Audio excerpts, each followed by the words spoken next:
पंजाब में सरकारी मुलाजमीन की तनख्वाहों में 10 और पेंशन में 5% इजाफा, कम अज कम उजरत 37,000 से बढ़ाकर 40,000 कर दी गई। पंजाब हुकूमत ने दूसरा बजट पेश कर दिया। हजम 5,335 अरब रुपए रखा गया। तरक्याती बजट में 47% इजाफा, 1240 अरब मुख्तस किए गए। गैर तरक्याती अखराजात में 6% इजाफा, जारी अखराजात का हजम 2026 अरब रखा गया। तालीम का बजट 21% इजाफे के साथ 811 अरब तक पहुंच गया। सेहत का बजट 17% इजाफे से 630 अरब हो गया। मकामी हुकूमतों को बाइख्तियार बनाने के लिए 764 अरब रखे गए। अपोजिशन का शदीद एहतजाज, बजट की कॉपियां फाड़ दी। स्पीकर डाइस का घेराव कर लिया। शरह सूद 11% पर बरकरार रहेगी। रवा माली साल की आखिरी मॉनिटरी पॉलिसी कमेटी के इजलास में फैसला। स्टेट बैंक ने कहा है कि मौसमी अदादोशुमार बेहतर हुए हैं। आलमी मार्केट में खाम तेल की कीमत बढ़ने पर पाकिस्तान में भी असरात हुए। पेट्रोलियम मसनूआत की कीमत बढ़ने से महंगाई की रफ्तार बढ़ने का खदशा है।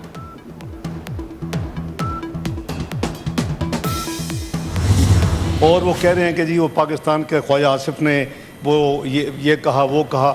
वो हमने जो चेक कर दी, it was AI generated clip and it was a fake clip. तो मैं सिर्फ ये अर्ज़ कर रहा हूँ कि हमें सबको बड़ा एक तो मुहतात हो के मेरे समेत बात करनी चाहिए। इट्स नॉट यानी कोई बच्चों का खेल नहीं है। ये एक सीरियस किस्म की वॉर शुरू हो चुकी है, जैसे हमारी थी इंडिया पाकिस्तान की। तो इस तरह की यानी गुमराह कुन जो है ना जी मिस इंफॉर्मेशन मिनिस्ट्री भी फैक्ट चेक के नाम पे वो उसको कर रही है। 4-5 और अदारे जो हैं इस वक्त कर रहे हैं। पाकिस्तान ने इसराइल पर एटमी हमले से मुतालिक कोई बयान नहीं दिया। ख्वाजा आसिफ का फेक बयान सोशल मीडिया पर चलाया गया। कोई हरकत करेगा तो पहले की तरह जवाब मिलेगा। वज़ीर ख़ारजा इसहाक डार का दो टोक मौक़िफ़, कहा पाकिस्तान NPT का मेंबर नहीं। भारत NPT पर दस्तखत करेगा तो पाकिस्तान भी करेगा। पाकिस्तान का एटमी प्रोग्राम दिफा और खित्ते में इस्तेहकाम के लिए है। कौम मुत्तहिद है, ईंट का जवाब पत्थर से देंगे। ईरान ने इसराइल पर कयामत ढा दी। ऑपरेशन वादा सादिक सोइम ने तल अबीब और इलात की ईंट से ईंट बजा दी। ईरान का कल सुबह इसराइल पर दर्जनों मिसाइलों से हमला। दिफाई निज़ाम मुतादिद मिसाइल रोकने में नाकाम। ईरानी हमले में मुतादिद इमारतें और गाड़ियां तबाह हो गईं। हीफा पावर प्लांट शोलों की नज़र हो गया। वस्ती इसराइली में बिजली बंद। ईरानी हमलों में अब तक हलाकतों की तादाद 25 हो गई। पासदारान इनकलाब का कहना है हमले में नए तरीके इस्तेमाल किए। इसराइल ने अपने तमाम एयरपोर्ट्स और एयर स्पेस को बंद कर दिया।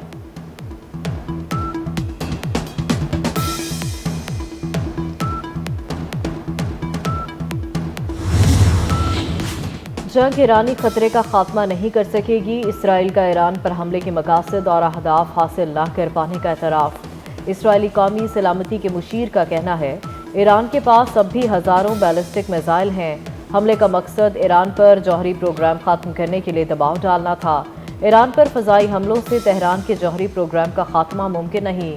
अमरीकी सदर ही ईरान को जौहरी प्रोग्राम तर्क करने पर मजबूर कर सकते हैं।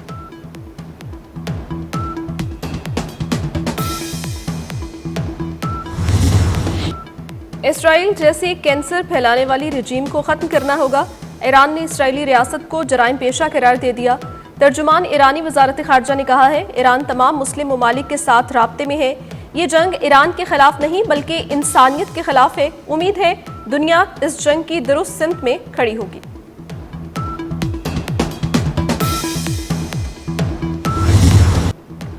इसराइल की ईरान में जौहरी तनसीब पर बमबारी। क्वेट प्लांट के करीब धमाके से 2.5 शिद्दत का ज़लज़ला। इसराइली हमले में पासदारान इनकलाब के इंटेलिजेंस चीफ मोहम्मद काज़मी नाइब समेत शहीद हो गए। इसराइली हमलों में ईरान में शहादतें 224 हो गईं। शहीद होने वालों में 90% आम शहरी हैं। शहदा में 14 जौहरी साइंसदान भी शामिल। ईरानी कमांडर के मुताबिक 48 घंटे में 44 इसराइली ड्रोन क्वाडकॉप्टर्स के हमले नाकाम बनाए गए। तेहरान में इसराइली इंटेलिजेंस एजेंसी मोसाद की खुदकुश ड्रोन बनाने वाली वर्कशॉप पकड़ी गई।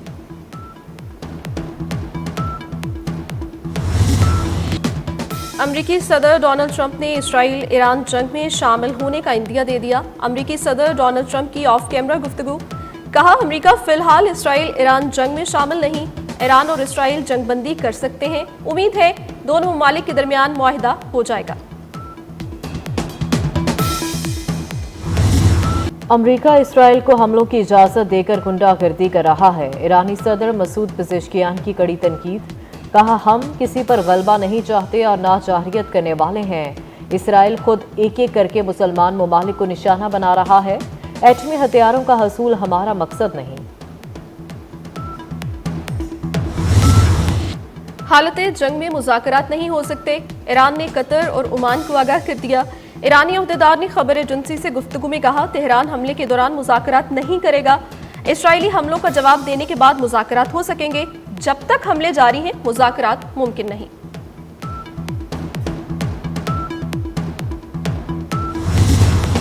حماس کا ایرانی قیادت اور عوام کی بھرپور حمایت کا اعلان۔ القسام بریگیڈز کے ترجمان کا کہنا ہے ایران اور اس کے عوام کے ساتھ کھڑے ہیں۔ بروقت جوابی حملے کر کے ایران نے اسرائیل کی بنیادیں ہلا دیں۔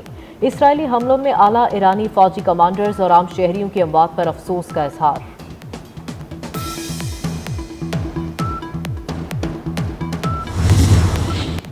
دنیا کی 7 بڑی طاقتوں نے مشرق وسطیٰ کی صورتحال پر غور کے لیے سر جوڑ لیے۔ کینیڈا میں G7 ممالک کا سربراہی اجلاس، امریکی صدر Donald Trump, Italy, France, Germany, برطانیہ اور جاپان کے سربراہان سمیت یورپی کمیشن کی صدر بھی شریک۔ ایران اسرائیل جنگ سمیت مشرق وسطیٰ کی صورتحال پر تبادلہ خیال۔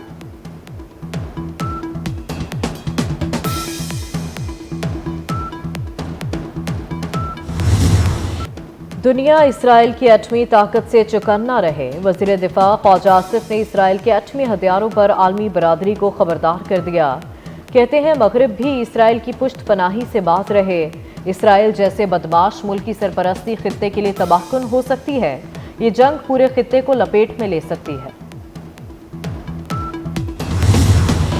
پشاور اور شمالی وزیرستان میں فورسز کا آپریشن، بھارتی ماں پر سرگرم فتنہ الخوارج کے 5 دہشت گرد ہلاک۔ ISPR کے مطابق پشاور میں 4 اور شمالی وزیرستان میں 1 دہشت گرد مارا گیا۔ ہلاک خوارج کئی دہشت گردانہ کارروائیوں میں ملوث تھے۔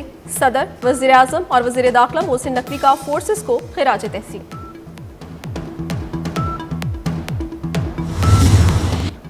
سینیٹر عرفان صدیقی کا اعلیٰ تعلیم کے بجٹ میں اضافے کا باضابطہ مطالبہ، کہا ہائر ایجوکیشن کمیشن کے اخراجات کے بجٹ میں 5 سال سے اضافہ نہیں ہوا۔ ترقیاتی بجٹ میں 40% کمی افسوسناک ہے، اس کے لیے 80 ارب روپے مختص کیے جائیں۔ عرفان صدیقی نے سینٹ کی قائمہ کمیٹی خزانہ کو تحریری تجاویز پیش کر دیں۔ برسلز میں پاکستان کی سفارتی ٹیم کا کامیاب دورہ مکمل، بلاول بھٹو زرداری نے بہترین انداز میں وفد کی قیادت کی۔ سفارتی وفد کے اہم رکن سینیٹر شیری رحمان کا کہنا ہے دہشت گردی عالمی تنازعات کے باوجود پاکستان کی نمائندگی بھرپور طریقے کے ساتھ کی گئی۔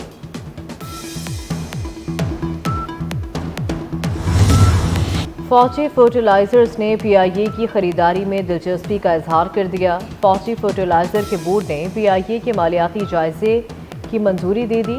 گزشتہ سال PIA کی نجکاری کی پہلی کوشش ناکام رہی تھی۔ بلیو ورلڈ سٹی نے کم از کم قیمت 85 ارب کے بجائے صرف 10 ارب کی پیشکش کی تھی۔ بارشیں برسانے والا سسٹم ملک میں موجود، پنجاب اور سندھ کے مختلف شہروں میں برسات سے گرمی کی شدت میں کمی۔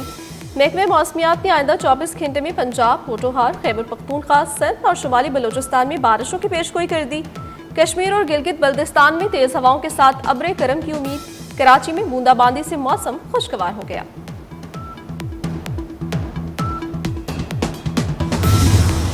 اسرائیل کی غزہ میں بھی جارحیت جاری، فلسطینیوں پر وحشیانہ بمباری اور درندگی کی نئی لہر۔ گزشتہ 24 گھنٹوں کے دوران 65 فلسطینی شہید، 315 شدید زخمی ہو گئے۔ اسرائیلی فوج نے زیادہ تر فلسطینیوں کو امداد کی تقسیم کے دوران حملہ کر کے شہید کیا۔ خان یونس میں جھڑپوں کے دوران اسرائیلی فوجی ہلاک ہو گیا۔ ٹرمپ انتظامیہ نے نئی سفری پابندیوں کا منصوبہ شروع کر دیا۔ مزید 36 ممالک کے شہریوں پر امریکہ میں داخلے پر پابندی زیر غور۔ امریکی میڈیا کے مطابق ان ممالک کی فہرست میں پاکستان کا نام شامل نہیں۔ اللہ تعالیٰ کا شکر ادا کرتے ہیں کہ اللہ تعالیٰ نے بڑی عزت سے نوازا مجھے بھی اور میرے ملک کو بھی، اور اس ورلڈ اسٹرانگ مین میں ہم نے دوسری بار پارٹیسپیٹ کیا اور دوسری بار الحمدللہ ہم نے جو ہے 2 گولڈ میڈل جیتے ہیں۔ لاسٹ ایئر ہم نے 1 جیتا تھا، اس سال ہم نے الحمدللہ 2 جیتے ہیں۔ امید ہے ان شاء اللہ تعالیٰ آگے بھی آنے والے جو ایونٹس ہیں جس میں اولمپک گیمز ہیں وہاں پہ بھی پاکستان کے لیے ضرور میڈل جیتیں گے۔ गुजरांवाला के वेट लिफ्टर नू दस्तगीर बट एक बार फिर वर्ल्ड स्ट्रॉन्ग मैन करार। उज़्बेकिस्तान में होने वाले मुकाबलों में 2 गोल्ड मेडल जीत लिए। नू दस्तगीर बट का आबाई शहर गुजरांवाला पहुंचने पर शानदार इस्तकबाल।